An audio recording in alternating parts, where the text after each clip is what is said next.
जी students, आज हमारा अगला जो लेक्चर है जी, हम पढ़ेंगे एडवांटेजेस या कैरेक्टरिस्टिक्स ऑफ सी लैंग्वेज, यानी सी लैंग्वेज के क्या फ़वाइद हैं या उसकी क्या खसूसियात हैं, किन बिना पर हम उसे ज़्यादा इस्तेमाल करते हैं, ठीक है, क्या फ़ायदे हैं उसके। तो उसमें जी सबसे पहले नंबर पे हम पढ़ेंगे कन्वीनियंट, ठीक है। लफ्ज़ होता है एफिशिएंट, ठीक है, जिसके आपको ज़्यादा फ़ायदे हो, नुकसान कम हो, उसके लिए इस्तेमाल किया जाता है। यानी सी लैंग्वेज जो है वो आपको काफ़ी सारी फैसिलिटीज़ फराहम करती है, काम करना आसान है इसके अंदर, इसलिए हम इसके लिए लफ्ज़ इस्तेमाल करते हैं कन्वीनियंट। यानी कि हमारा जो काम है वो बहुत ज़्यादा आसान हो जाता है इसके साथ। इस वजह से इसका पहला जो फ़ायदा है कि ये मौसर अंदाज में पेश करती है, यानी मौसर अंदाज में आपको इंटरफेस, आपको माहौल फ्राहम करती है जिसमें आप अपना काम कर सकते हैं। उसमें आपको सहूलतें ज़्यादा होती हैं, ठीक है, और उसमें नुकसान कम होता है, यानी आपको ज़्यादा डिफ़िकल्टीज़ का सामना नहीं करना पड़ता, मुश्किलात का सामना नहीं करना पड़ता, ठीक है। इसलिए हम इसको कन्वीनियंट लैंग्वेज कह देते हैं। दूसरे नंबर पे वेल स्ट्रक्चर्ड लैंग्वेज।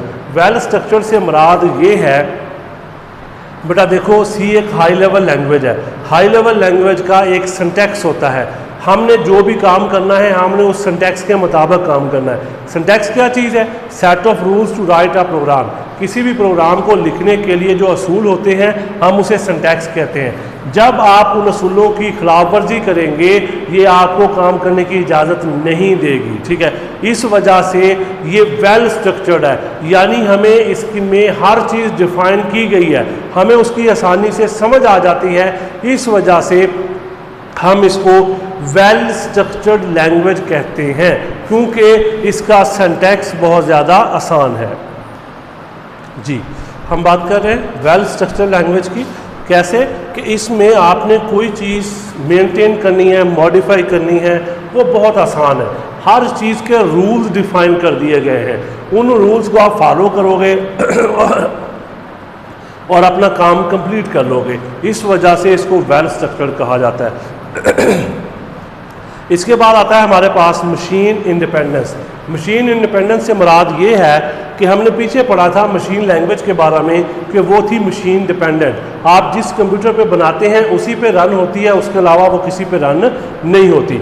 इसको कहते हैं मशीन इंडिपेंडेंस। का मतलब ये होगा कि सी लैंग्वेज में आप जो प्रोग्राम बनाएंगे वो मशीन इंडिपेंडेंट, आज़ाद होगी, यानी आप जिस मर्ज़ी कंप्यूटर पे उसको बनाएं और जिस मर्ज़ी पे उसको चलाएं, आपके ऊपर कोई रिस्ट्रिक्शन नहीं है। इस टर्म को हम कहते हैं मशीन इंडिपेंडेंट। यानी कि डिफरेंट टाइप्स ऑफ कंप्यूटर है हमारे पास, इंटेल भी है, डेल भी है, एसर वगैरह, इस तरह मुख्तलिफ किस्मों के कंप्यूटर हमारे पास मौजूद है। आप उनको चला सकते हैं मुख्तलिफ तरीक़ों से, यानी एक पे बनाया दूसरे पे चला ले, दूसरे पे बनाया नेक्स्ट पे चला ले, यानी आप कंप्यूटर से आज़ाद है, जैसे मर्जी जिस पे मर्जी बनाए और जिस पे मर्जी चला दे।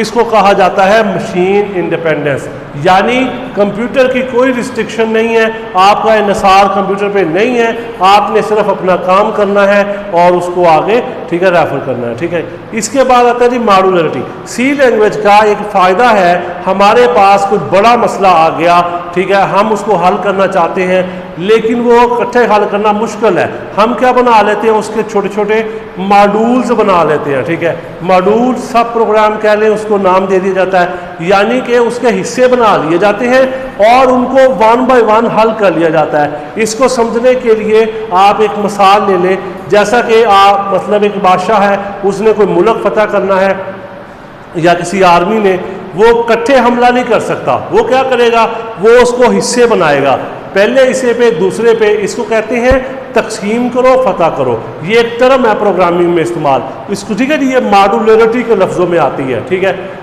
मॉड्यूलरिटी क्या चीज़ है, आपने एक प्रॉब्लम है, एक बड़ा प्रोग्राम है, उसको हल करना आपके लिए मुश्किल है, आप उसके क्या बना लें, छोटे छोटे हिस्से बना लें और उनको वन बाय वन सॉल्व कर लें, ये अमल कहलाता है मॉड्यूलरिटी। उसके बाद आता है केस सेंसिटिविटी, ठीक है। केस क्या चीज़ है? केस बेटा सादा लफ्ज़ों में आपने सुना होगा, एक बड़ी ABC होती है, एक छोटी ABC होती है, जिसे हम अपर केस कहते हैं और एक को लोअर केस कहते हैं।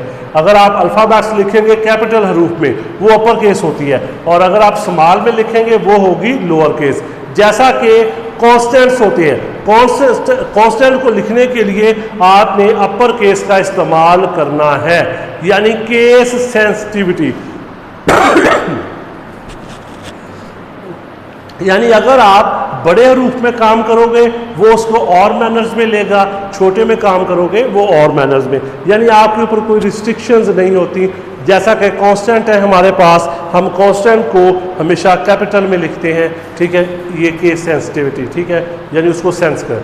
आगे जी आता है हार्डवेयर कंट्रोल। सी लैंग्वेज आपको काफ़ी ज़्यादा कंट्रोल देता है हार्डवेयर पे, यानी हार्डवेयर के बहुत सारे कंप्यूटर सिस्टम के बहुत सारे कंपोनेंट्स जो हैं उनको ऑपरेट करने के लिए हम सी लैंग्वेज इस्तेमाल करते हैं। हम आमतौर पे सिस्टम सॉफ्टवेयर लिखने के लिए सी को इस्तेमाल करते हैं, यानी जो हार्डवेयर के मतलब काम होते हैं उनको करने के लिए हम इसे इस्तेमाल करते हैं। इस वजह से हम कहते हैं कि जी इसका हार्डवेयर पे काफ़ी ज़्यादा कंट्रोल है, इस वजह से, ठीक है जी, यानी मतलब हार्डवेयर को काफ़ी ज़्यादा ऑपरेट किया जाता है इसके ज़रिए जी।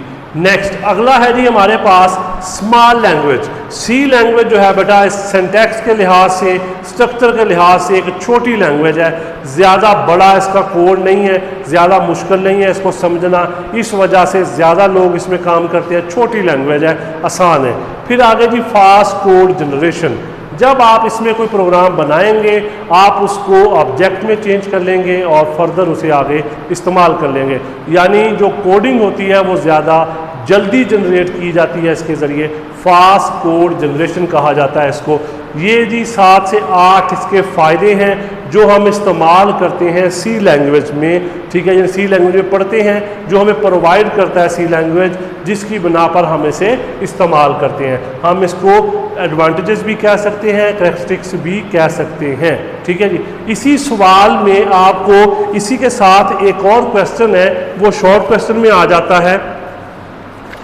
वो कहता है जी कि हम सी में प्रोग्राम बनाना क्यों तरजीह देते हैं, किसके मुकाबला में, मशीन लैंग्वेज के मुकाबला में, ठीक है।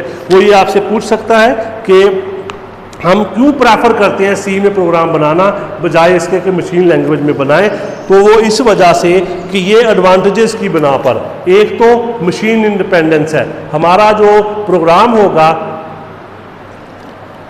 ठीक है, वो मशीन इंडिपेंडेंट होगा, यानी आप जिस मर्जी कंप्यूटर पे उसको बना लें और जिस मर्जी कंप्यूटर पे उसको चला लें, आपके ऊपर कोई रिस्ट्रिक्शंस नहीं आएंगी। इसको कहते हैं मशीन इंडिपेंडेंस। ये पहला इसका फ़ायदा होगा हमें। दूसरे नंबर पे हमने कहा था कि इसमें काम करना आसान है, ईजियर टू राइट प्रोग्राम, यानी प्रोग्राम लिखना हमारे लिए आसान है, इसमें एफिशिएंट है, ठीक है, मतलब हमें प्रॉब्लम मुश्किलात कम फेस करनी पड़ती हैं, इसलिए हम प्रेफर करते हैं सी में प्रोग्राम लिखना मशीन लैंग्वेज के बजाय, ठीक है। ये शॉर्ट क्वेश्चन में आप लिखेंगे, अगर आपसे पूछा जाए कि 2 रीज़न बताएं जिस बना पर हम सी लैंग्वेज को प्रेफरेंस दें, प्रेफर करें बजाय मशीन लैंग्वेज के, तो हमने 2 बतानी है कि ईजियर टू राइट प्रोग्राम, और दूसरी वजह हमने बतानी है मशीन इंडिपेंडेंस, क्योंकि इसमें प्रोग्राम लिखना आसान है, बहुत सारी सहूलतें हैं, और दूसरे नंबर पे वो क्या है, मशीन इंडिपेंडेंस, मशीन से वो क्या है, आज़ाद है, जिस मर्ज़ी कंप्यूटर पे आप उसको बनाएं और जिस मर्ज़ी पे उसको चला लें, ठीक है। इन 2 मिनट ये हमारा आज का नेक्स्ट लेक्चर था, ठीक है जी। इसको आप अच्छी तरीके से रिवाइज कर लीजिएगा। अगर आपको किसी भी किस्म का कोई प्रॉब्लम फेस करना पड़ रहा है तो उससे आप कंसल्ट कर सकते हैं, मुझसे रब्ता कर लीजिएगा, ठीक है जी। अपना ख्याल रखिएगा, इंशाल्लाह फिर नेक्स्ट मुलाकात होगी। अल्लाह हाफ़िज़ जी।